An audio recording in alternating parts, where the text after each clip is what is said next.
Vamos orar agora, antes de abrirmos a palavra. Não queremos retê-los por muito tempo para que vocês não se atrasem para o culto em suas igrejas à noite. Mas vamos pedir a Deus agora para que venha e nos abençoe extremamente, abundantemente. Quantos têm um pedido agora, levantem as mãos e digam: Senhor Deus, lembra-te de mim. Estou necessitado hoje. Deus seja com vocês. Pai Celestial, ao nos aproximarmos mais uma vez de Tua santa presença, não apenas sentimos vontade de tirar nossos sapatos, mas tiramos nosso coração e simplesmente o colocamos diante de Ti, Pai. Nós te agradecemos por tudo que tens feito nessa grande campanha. Compreendemos, Senhor, que grandeza não significa números. A grandeza é Tua presença, porque foi escrito a respeito do Messias que haveria de vir. E todos os lugares altos seriam abatidos, e os lugares baixos seriam exaltados. As folhas bateriam palmas, e as montanhas saltariam como pequenos carneiros. E uma pessoa pensaria com sua mente intelectual que, naquele grande momento que se daria, que carruagens de fogo viriam do céu, trazendo o Messias. Mas como isso aconteceu? Um pregador de aparência rude, saindo do deserto da Judéia, nem mesmo vestido como um ministro, enrolado em um pedaço de pele, como uma roupa, o cabelo lhe cobria todo, e barba por todo o rosto, pregando, não em uma igreja, mas nas margens do Jordão, clamando: Arrependei-vos, porque o reino dos céus está próximo. Descendo ao longo das margens lamacentas vinham as pegadas de um carpinteiro galileu, que entrou na água, e Deus reconheceu isso e honrou de tal modo que abriu os céus, e eles viram o Espírito Santo descendo como uma pomba sobre ele. Isso foi grande. O que o homem chama de grande, às vezes é loucura aos teus olhos, Senhor. Mas o que o homem chama de louco é grande aos teus olhos. Agora, estamos muito contentes por uma grande coisa que tem acontecido em San José. Aqui estão ministros assentados, alguns deles pertencem às Assembleias de Deus, alguns deles pertencem à Igreja de Deus, independente e à Pentecostal unida e todos os tipos diferentes. E aqui estou eu entre eles, não pertencendo a nenhuma organização, mas tentando me colocar na brecha, falando a todos. E somos um só em Ti, um só coração, um só acordo, um só lugar. Que momento para que o Espírito Santo renove algo. Conceda-o, Senhor. Sê Tu conosco, Senhor. Abençoe cada denominação que está representada aqui. Conceda-o, Pai. Todos estes excelentes ministros, que suas igrejas cresçam e prosperem, Senhor. Que os enfermos sejam curados, os cegos vejam, os surdos ouçam, os pecadores sejam salvos e cheios do Espírito Santo. Que haja um reavivamento irrompendo por toda essa região aqui, que sacuda toda a costa oeste. Conceda-o, Senhor, que haja tal zelo entre meus irmãos que eles simplesmente não possam descansar, que um acenda uma faísca no outro, e cada igreja avance como uma grande unidade, tendo companheirismo uma com a outra, partindo o pão de casa em casa, com singeleza de coração. Conceda isso, Senhor. Envie este reavivamento que estamos esperando. Abençoe a congregação, enquanto eles esperam nessa tarde pela cura e muitos pela salvação. E ajuda-me, ó Deus, enquanto leio tuas sagradas palavras, que o Espírito Santo tome o que é teu, Senhor, e o traga aos nossos corações.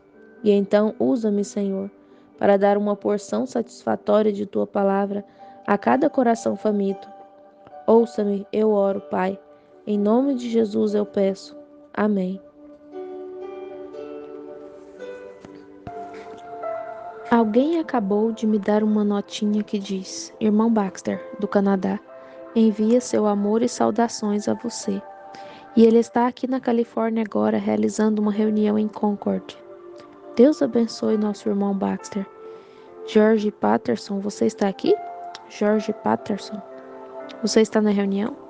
Se estiver, leve meu amor. Deus te abençoe, irmão Patterson. Transmita meu amor ao irmão Baxter, um homem muito bom.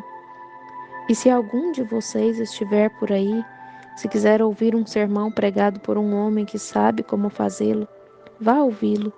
Se você estiver por aí, certamente é um pregador maravilhoso. Estivemos juntos por muitos e muitos anos. Meu amor nunca morreu pelo irmão Baxter, nunca morrerá. Ele tem uma grande igreja no Canadá. Ele não pôde estar mais comigo por causa da demanda de sua igreja. Eu sei o que é isso. Até mesmo o meu tabernáculo hoje, do qual a minha fundação. Agora, para as pessoas que enviam doações a essa fundação, há um número do governo que é enviado a você, para lhe dar isenção de impostos de tudo que você enviar para essa fundação. É uma fundação sem fins lucrativos chamada Tabernáculo Brana. E eu sei que aqueles administradores que me pressionam. Vamos construir um grande tabernáculo.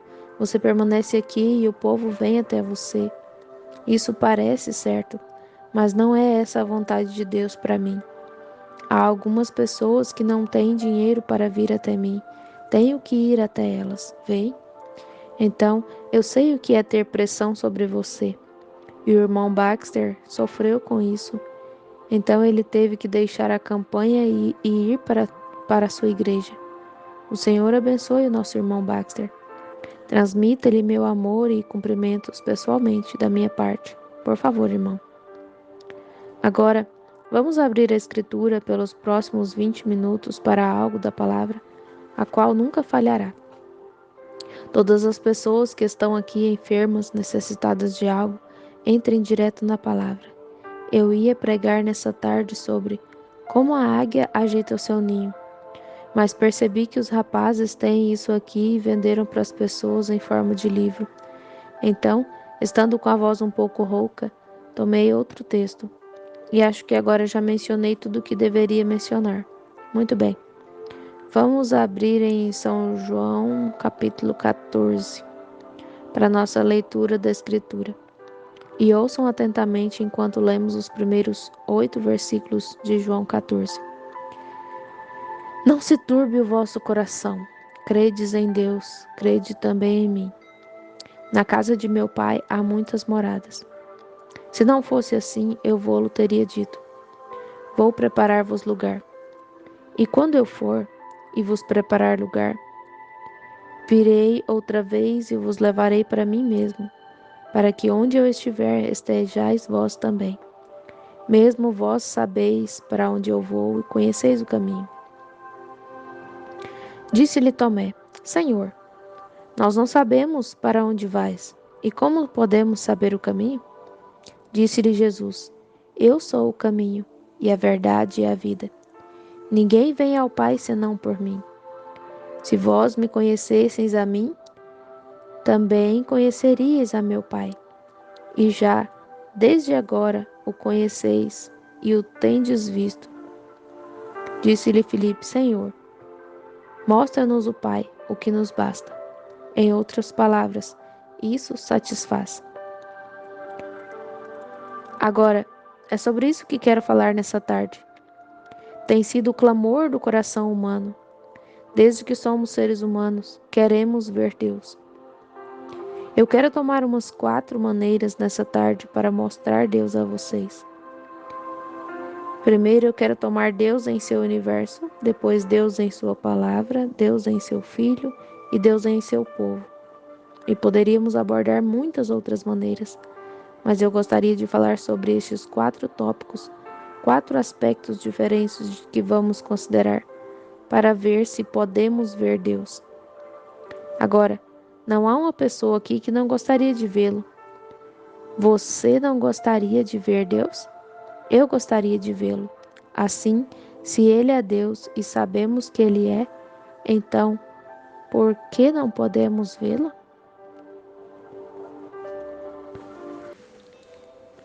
Jó uma vez disse isso. O livro mais antigo da Bíblia disse algo assim: se eu tão somente soubesse onde ele mora, eu iria, bateria em sua porta e eu gostaria de falar com ele. E ele conseguiu falar com Deus. Deus lhe disse para se preparar como um homem, pois ele iria falar com ele. E ele desceu em um redemoinho e falou com Jó. Isso me faz lembrar que de lá, perto de nossa casa, morávamos às margens do rio Ohio. E havia um garotinho que frequentava uma certa escola dominical, uma escola dominical batista em nossa região. E ele estava muito entusiasmado um dia, quando ele perguntou à sua mãe: se esta grande pessoa que é chamada Deus, a quem vamos à igreja adorar, se ele é uma pessoa tão grande, me pergunto se você me deixaria vê-lo. Eu gostaria de vê-lo. Oh, a mãe disse ao seu filhinho, ela disse: bem, filhinho, você deve perguntar ao seu professor de escola dominical. E ele falou à sua professora e ela respondeu: eu também não tenho condição de te responder. Então é melhor você perguntar ao pastor. E depois do sermão, eles perguntaram ao pastor. E o pastor disse: não, filho, afirmou. Ninguém pode ver a Deus. Continuou: Deus é como o ar e você não pode vê-lo. E é claro, isso não satisfez o garotinho. E ele era amigo de um ancião lá no rio Ohio. E ele era um típico pescador com barba grisalha de uns 65 a 70 anos de idade, solteiro, morando em uma pequena casinha flutuante. E eu mesmo já pesquei com ele, costumávamos ir pelas ilhas e pescar, colocávamos linhas de pesca. Então esse garotinho estava com ele um dia lá no rio. E no caminho de volta sobreveio uma tempestade e eles tiveram que seguir rapidamente para a margem para chegar à terra com o barquinho, porque as ondas eram tão grandes e violentas que poderiam virar o barquinho. Então, depois que a tempestade passou e eles saíram de trás das árvores, empurraram o barquinho para tirá-lo da margem e entraram na corrente do rio, que tinha aproximadamente 1 milha de largura, cerca de 1,5 km, o rio Ohio. E começaram a descer o rio, levados pela correnteza, enquanto o velho pescador remava. Enquanto estavam atrás da árvore, o velho pescador contou ao garotinho a história, porquanto ele havia lhe perguntado, porque ele não era casado e não tinha ninguém para cuidar dele. E ele declarou: ó, filho, há alguém que cuida de mim. E a razão por que não sou casado, minha esposa está no céu esperando por mim. E continuou a história. Ao entrar na água, indo para o oeste com o barquinho, o velho pescador tinha o rosto voltado para o rio, em direção ao oeste. Era tarde e o sol estava se pondo. E depois da chuva, apareceu um arco-íris.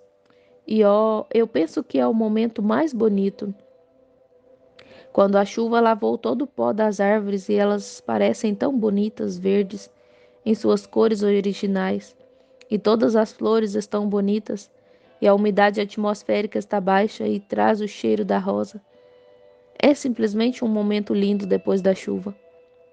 Penso que de alguma forma isso me faz lembrar, depois de um avivamento, quando o Espírito Santo entrou e lavou todo o pó e nos tornou mais dóceis de novo diante do Senhor.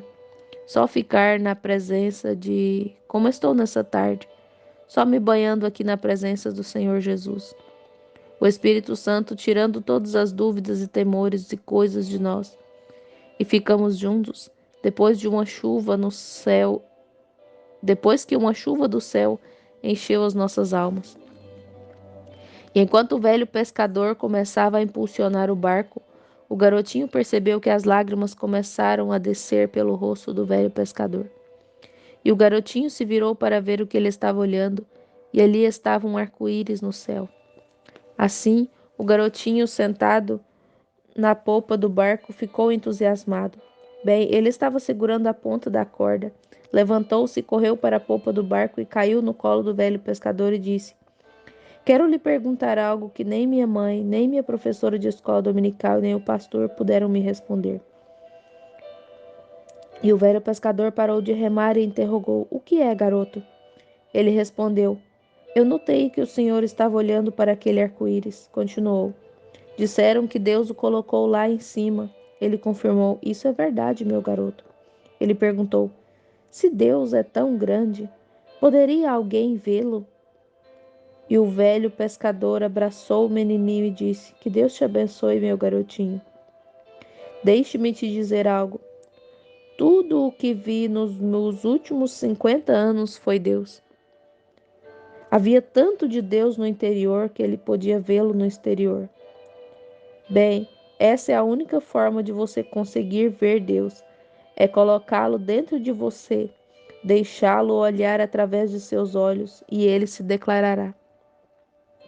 Claro, Deus está em seu universo.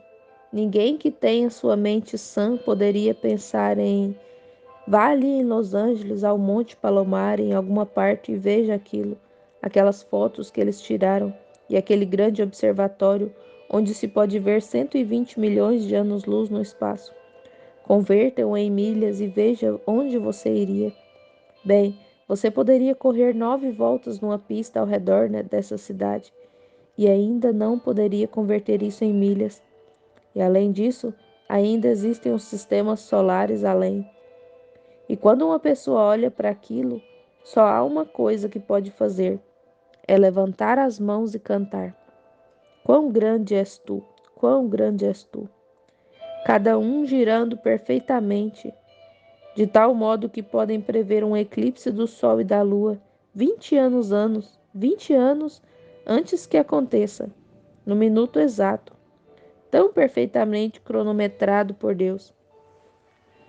E então, se você observar na natureza como Deus se moverá em seu universo, como a Terra está um pouquinho inclinada para juntar o ar quente e o frio, de modo a formar a chuva que rega suas plantações, como este Deus vive em seu universo. Vocês creem nisso? Claro, ele vive.